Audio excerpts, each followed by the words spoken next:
이번 탐방 주제는 부여, 백제의 혼이 흐르는 시인 신동엽의 고장입니다.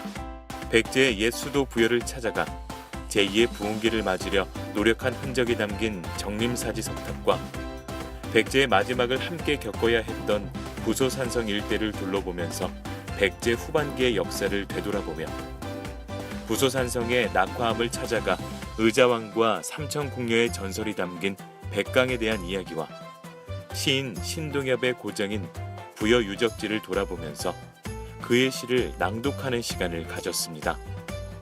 자, 우선 백제에 숨겨진 옛 유적지를 찾아가 보겠습니다. 능산리 고분군은 모두 7기의 능이 있습니다. 근데 이것을 능이라고 할 수 없습니다. 보통 고분을 이야기할 때 능을 칭하는 경우가 있고 총이라고 하는 경우가 있습니다. 혹시 능과 총의 구분점을 알고 계십니까? 조선의 왕릉들은 대개 능자가 붙어 있습니까? 총자가 붙어 있습니까? 동구능, 서우능, 서삼능 뭐 이런 식으로 능자가 붙어 있습니다. 그리고 저쪽 경주에 가면은 여하튼 엄청난 무덤군들이 있는데 거기는 능자가 붙어 있습니까? 총자가 붙어 있습니까? 총이 붙어 있고 간혹가다 능 붙어 있는 게 있습니다. 고구려 무덤들 능이 붙어 있는 게 있고 대개 총이 붙어 있는 게 많습니다. 그렇다면 능과 총이 이 정도 힌트를 들었으면 뭐 스스로 알 수 있습니까? 예? 그렇죠. 그 무덤의 주인공을 모를 때는 총자를 붙입니다. 그리고 능의 주인공을 알 경우에는 능을 붙입니다. 그 주인공을 알 수 있는 것은 이 안에 부장품 가운데 누구인지 알 수 있는 세 글자 묘지석이 있습니다. 그 묘지석을 통해서 능의 주역을 알게 되면 능자를 붙이고 모르면 총자를 붙입니다. 여기에 7기의 무덤이 있는 것은 주인공을 알지 못합니다. 모두가 총입니다만 그저 그냥 묶어가지고 고분군. 여하튼 무덤이 갖는 의미는 그것은 적어도 죽은 자들이 오늘날 우리에게 그 시절을 알려준다라고 한다는 점에서 대단한 의미가 있습니다. 이 안에 부장품들이 그 시대를 말해줍니다. 하지만 안타깝게도 여기에서 나온 부장품들은 없습니다. 어떻게 됐다는 이야기입니까? 대부분 도굴됐다는 이야기입니다. 그런 의미에 있어서 여기에 대한 안타까운 역사, 어제 말씀드린 대로 백제의 아픔이 이런 데 있었다라는 건 망한왕조가 무덤조차도 그 후손들이 제대로 보존하지 못하면서 그 시절 역사가 제대로 복원되지 못한 것은 대단히 안타까운 현실인 것 같습니다. 저쪽으로 쭉 보시면서 이제 적어도 이 지역에 어떤 의미가 있는지 좀 더 많은 것을 볼 수 있는 그곳으로 움직이도록 하겠습니다. 저쪽으로 걸어가시죠. 우리 역사 속에서 가장 많은 닉네임의 주인공을 하나 찾으려면 의장이 되지 않겠나. 의장은 아시다시피 그 사람의 왕의 명칭은 당대 본인이 정합니까? 아니면 그분이 돌아간 다음에 후손들이 그의 명칭을 정해줍니까? 알고 계시죠? 그렇다면 무슨 의자 씁니까? 대단히 의로운 사람입니다. 또 자자가 무슨 자자입니까? 정의롭고도. 자는 뭡니까? 자애로울 자자입니다. 막상 그의 삶은 대단히 효성스러운 삶. 그렇기 때문에 의장을 동방의 증자라는 표현까지 씁니다. 공자의 제자 가운데 효로서 가장 유명한 사람이 증자라는 제자가 있었습니다. 바로 의장을 동방의 효자라고 할 정도로 대단히 인간성이 되어 있던 사람입니다. 또 정치를 얼마나 잘했던지 초창기에는 승승장구했습니다. 비록 신라에 밀렸다 하더라도 엄청난 회복을 했습니다. 그 정도로 의장은 정치를 잘했던 사람. 하지만 시간이 흘러가면서 뭔가 잘 나갈 때 박수 받을 때 좀 더 겸손해야 합니다만 독선으로 흘렀던 것 같습니다. 그래서 이따 부소산에 가서 보시겠습니다만은 후반부로 가면서 그 독선을 주변 신하들에게 펼치면서 신하들이 하나둘 떠나기 시작합니다. 또 신하들의 그 간언을 듣지 않습니다. 직간을 듣지 않습니다. 나라가 망가지는 쪽으로 가면서 가장 불운한 왕이 되었던 것은 아닌가라는 생각을 해봅니다. 그 의장이 말년에 당나라와 싸우면서 결국 포로로 잡혀서 당나라로 압송됩니다. 그때 세자도 함께 압송이 됩니다. 낙양이라고 들어보신지 모르겠습니다. 하남성 낙양에 북망산이라고 있습니다. 훗날 거기에 의장의 무덤이 있다는 것을 알고 부여군이 낙양시와 함께 자매결연을 맺고 그래서 그것을 어떻게든 찾아오려고 애를 썼습니다마는 의장의 흔적은 찾지 못하고 그 아들 유웅의 묘지석을 찾아왔습니다. 그리고 묘지석 진품은 하남성 박물관에 있고 여기는 복제품을 묻어 놓았습니다. 그래서 보시다시피 왼쪽과 오른쪽 누가 의장 무덤일까? 어느 쪽이 의장 무덤일 것 같습니까? 뒤쪽에 있는 게 아버지가 되겠죠. 그리고 이쪽이 태자융의 무덤입니다. 근데 중요한 것은 여기에 아무것도 없습니다. 가묘입니다. 북망산에서 찾으려고 했습니다만 찾지 못했습니다.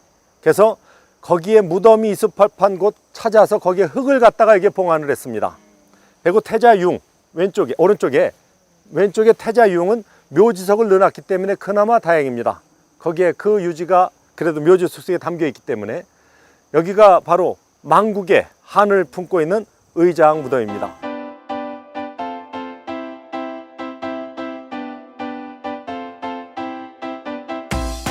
그리고 그 불상이 오늘날 불교 문화의 상징처럼 그렇게 변화된 것은 하나의 어떤 그 시대를 따라간 하나의 어떤 후손들의 어떤 작품이 아닌가 생각해 봅니다. 또 그렇다면 원래 불상의 모습은 어떻겠습니까? 정밀 묘사를 했겠습니까? 아니면 후덕하게 했겠습니까? 처음부터 후덕하게 가지 않죠. 왜냐하면 그네들이 간다라 미술을 통해서 본 것은 정밀 묘사입니다. 그다음 부처님은 뭔가 좀 후덕한 모습이겠습니까? 아니면 고행을 하도 많이 하셔가지고 피골이 상접한 모습이겠습니까? 보는 사람 입장에서 어떻겠습니까? 마음이 불편합니다. 그래서 그 부처님이 점차 살찌기 시작합니다. 중국으로 와서도 후덕한 배 나온 부처님으로 바뀝니다. 그러다가 한국에 와가지고는 금박까지 펴놨습니다. 화려한 부처님이 됩니다. 그래야만 그분이 우리의 인생 문제를 해결해 줄 수 있는 거 아니겠습니까? 그 불상이 자꾸만 변화하면서 화려해지면서 비만이 됩니다. 달라진 문화 속에서 부처님도 달라진다는 것, 그것은 마음에 그리고 있는 부처님상이 달라지면서 나온 하나의 어떤 문화적 모습은 아닌가 이렇게 생각해 봅니다. 그리고 어제 이야기했던 대로 백제 도읍의 특징은 5글자 강남 스타일이라고 얘기했습니다. 모두가 강남에 이렇게 이루어졌는데 다행히 주산으로 강남에 산이 하나 있고, 사실 여기가 얼마나 도읍이 될는지에 대한 것은 사실은 많은 사람들이 궁금증을 갖고 있었습니다. 이유는 간단합니다. 발굴된 유적이나 흔적이 없기 때문에.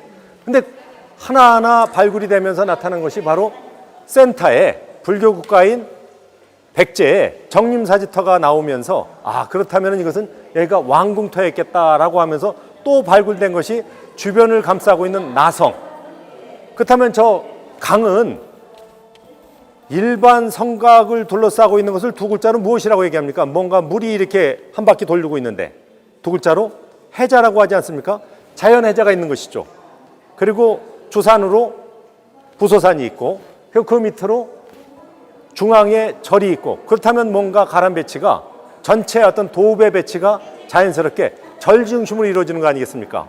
이게 이제 불교 국가로서 로마 교황청이 중앙에 있고 주변에 뭔가 이 시설물들이 있듯이 여기에 있어서는 정림사터가 중심에 딱 정초하고 주변에 왕궁터가 있지 않았겠나 이렇게 보는 거죠.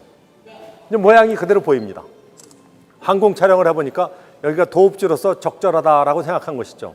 성왕이 여기로 옮긴 이유는 공주가 너무 이런 데 있어서 협소하기 때문에, 또 어제 말씀드린 대로 공주의 나름대로 드센 지역민들과의 어떤 그 갈등이 너무나도 앞으로 나가는데 걸림돌이 됩니다. 그래서 뭔가 새로운 신도시로서, 행정도시로서 부여를 이렇게 뭔가 새롭게 백제를 한번 중흥시켜 보려는 의지가 이 모습 속에서 나오죠. 탑의 기능과 이것이 지금까지 이렇게 굳건히 남아 있는 것은 여러 가지 어떤 그 이 생각을 하도록 만들고, 또 이 탑이 얼마나 예술적으로 아름다운지 우리나라의 내노라 하는 적어도 이 불교 미술가 그리고 역사학자들이 가장 아름다운 탑으로 이걸 이야기하고 있습니다.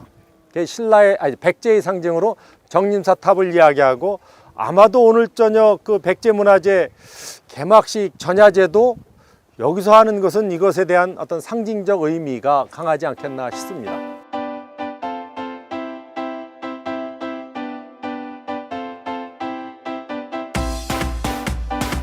바로 백제가 망할 때 3분의 충신들이 여기에 매셔져 있습니다. 그래서 여기 충렬사입니다. 이때 말하는 사자는 절사자가 아니라 사당사자입니다. 사라고 해서 다 절로 이해하시면 큰일 납니다. 사당사의 의미가 곳곳에 많이 있는 것. 이건 유교적 어떻게 보면은 이 어르신들을 매신다는 의미가 더 강하고, 그래서 여기는 불상이 매셔져 있는 것이 아니라 영정이 매셔져 있습니다. 가서 보시죠. 여기는 일단 군창지 비축물자 보관했던 곳입니다. 평소에는 저 밑에 아래에서 생활하다가 비상시에 여기 올라와서 이제 비상시를 대비한다고 하지 않았습니까? 그렇다면 비상식량은 어디든 숨겨두어야 합니다. 바로 여기가 그 공간이죠. 그러니까 비상시에 군사적으로 또 경제적으로 여기가 대단히 중요한 창고 기능을 했던 곳이고, 보시다시피 여기는 석성입니까? 벽돌성입니까? 아니면은 토성입니까? 지금 앞에 보고 계십니다. 토성이 보입니까? 아, 여긴 요즘 쌓은 거고요. 이걸 요즘 쌓은 축대라 하고, 이게 지금 토성 아닙니까? 저쪽 밑으로 이렇게 둘러서 오다가 여기로 이리 왔습니다. 그 여기는 왜 밑으로 안 들고 여기로 했겠습니까? 밑엔 쌓을 수가 없습니다. 낭떠러지라. 재질 따라서는 토성, 석성, 벽돌성이 있습니다만 형식, 내용 따라서는 퇴매식과 포곡식도 있다라는 것. 여기는 전형적인 무슨 성입니까? 토성이고, 퇴매식입니까? 포곡식입니까? 퇴매식. 이렇게 둘레를 그냥 둘러싸고 있습니다.